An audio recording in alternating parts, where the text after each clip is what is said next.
지금 대통령께서 입장하시겠습니다.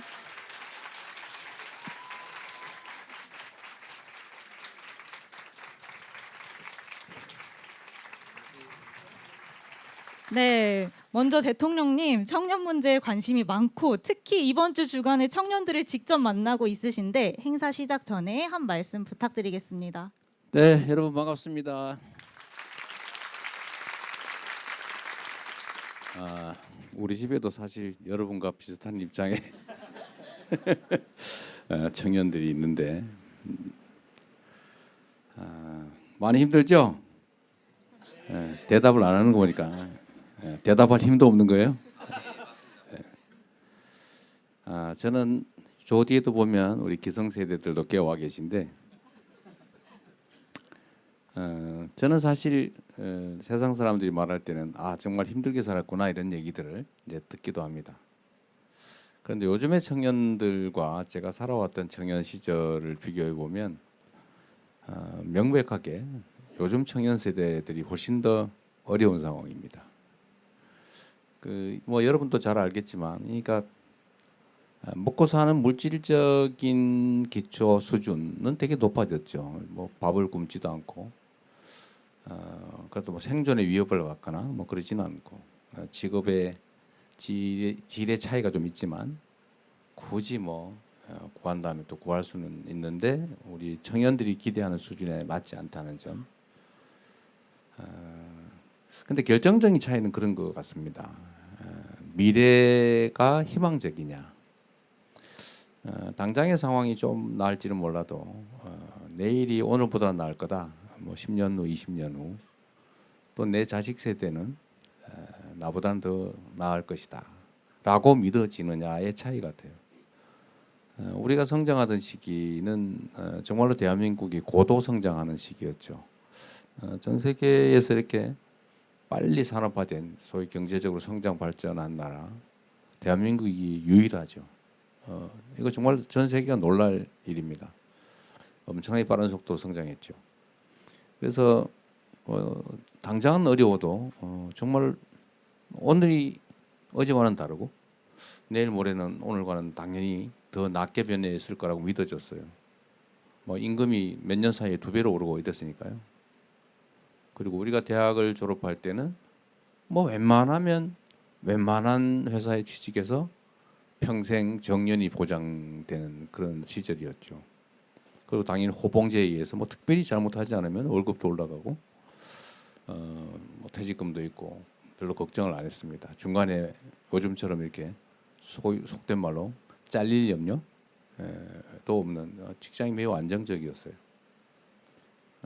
그런데 지금은 완전히 반대가 됐죠. 직장을 구하기도 어렵고 구해도 안정성도 없고 또 미래가 그렇게 희망적이지도 않죠. 그러다 보니까 뭐 결혼도 연애도 다 포기하는 그런 안타까운 상황이 됐습니다.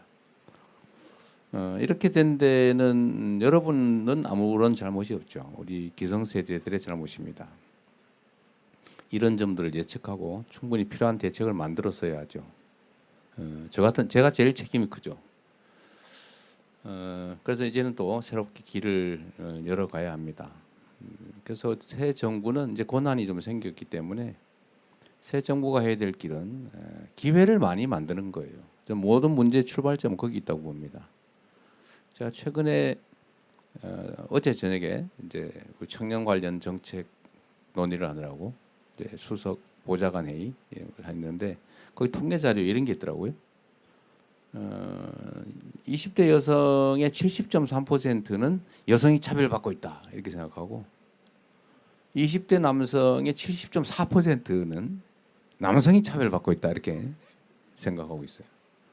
그게 아마 일면은 또 타당할 겁니다. 그래서 제가 그 얘기를 우리 여기 계신 분도 계신데 한번 의견을 물어봤어요. 왜 이러냐 이랬더니 한 분이 그런 얘기를 했어요. 예를 든다면 취업을 하기까지는 여성이 좀 유리한 것 같다. 남성이 차별받는 것 같다. 예를 들면 군대도 가야 되는데 가산점도 안 주고 뭐 등등. 그런데 취직을 하고 난 다음 그 단계부터는 남자가 더 우대되는 여성이 차별받는 것 같다.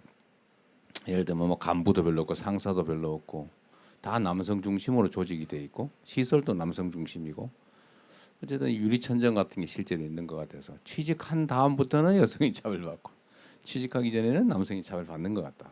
일면도 타당하죠. 그런데 이거는 사실은 어느 세상이나 있었던 일이기도 해요. 다 상대적이잖아요. 저는 청년 세대 전체가 일종의 피해 계층이라고 생각합니다. 그런데 청년들이 원래는 그렇게 되면 청년들이 대동단결이 되잖아요. 그죠? 기성세대에 비해서 청년 세대들이 사실 매우 구조적으로 어려워진 거죠. 기회 총량이 부족해서 과거에는 경쟁을 사실 행복하게 했죠. 야, 우리 서로 누가 1등하나 한번 해보자. 너 1등하면 그래 축하해. 이렇게 했는데 요즘은 경쟁이 전쟁이 돼가지고 반드시 친구는 죽여야 된다. 와 비슷한 상황이 됐죠. 원하면 내가 죽으니까 이렇게 됐죠. 이유는 단순하죠. 기회 총량이 부족해서 그렇습니다. 경쟁이 너무 극렬화된 거예요. 여러분 잘못은 아니죠. 그래서 이 작은 기회의 구멍을 통과하기 위해서는 온갖 기묘한 기술을 다 배워야 되는데 다른 사람이 통과하면 나는 통과할 수 없는 상황이기 때문에 정말 잔인하게 경쟁이 아니라 전쟁을 하게 됐고 그러다 보니까 정말 가장 가까워야 될 청년 세대들끼리 특히 남녀가 이 편을 지어 다투는 괜히 여자가 남자 미워하면 안 되잖아요. 여자가 여자를 미워하는 거 이해하는데 그럴 수 있잖아요, 그죠? 여자가 남자가 여자를 미워한다? 이게 상상하기 어려운 그러나 참으로 안타까운 일이 현재 벌어지고 있죠. 지역적 갈등도 심하고 세대 간 갈등도 심하고 남녀 간 갈등도 심하고 여하튼 갈등이 심해요. 이 모든 문제의 원천은 기회의 부족이고 기회의 부족은 저성장으로부터 오는 것이고 이 저성장은 사실 매우 구조화된 측면이 있고 이제 악순환이 되기 시작한 거죠. 인구가 줄어드니까 성장 잠재력이 떨어지고 성장 잠재력이 떨어지니까 현실 성장률이 떨어지고 성장률이 떨어지니까 기회 총량이 줄어들고 그러니까 더 좌절해서 결혼 안 하고 아이 낳지 않고 계속 악순환이 되고 있습니다. 이 악순환을 이제 전환을 해야죠. 기회를 만드는. 그래서 새 정부가 또 저를 포함해서 전부 다 성장 노래를 부르는 이유가 사실 여기에 있습니다.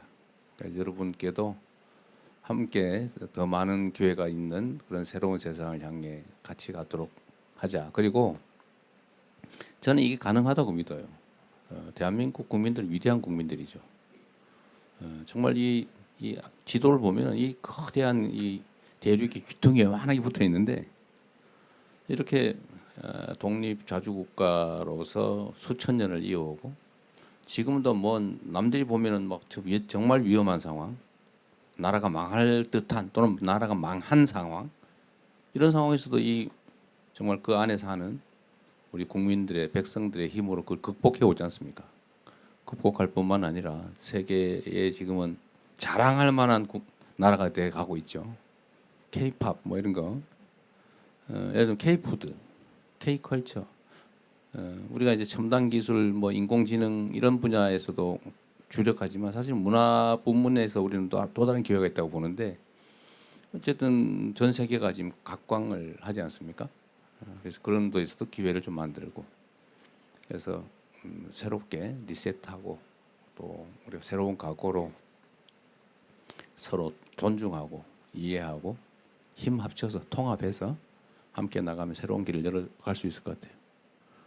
여하튼 미안하다는 생각이 많이 듭니다. 오늘도 옆에 계신 여러분 미안하게 생각하고요. 그러나 또 미안하다고 그냥 좌절하고 있을 수는 없는 거고 또 다투고 세월 보낼 수는 없는 일이어서 오늘은 여러분 의견을 좀 많이 들어보겠습니다. 그리고 그 속에 답이 있겠죠, 그죠? 네. 자, 이런 기회 자주 가지면 좋겠습니다. 그리고 마지막으로 정말 대화를 좀 많이 하면 좋겠어요. 점점 전에는 이렇게 실금을 그었는데 요즘은 실선을 그을 뿐만 아니라 아예 벽을 쌓아서 접촉이 잘 안 됩니다. 어제 마이클 샌델 그 분이 똑같은 얘기를 하더라고요. 요즘은 너무 벽이 높다.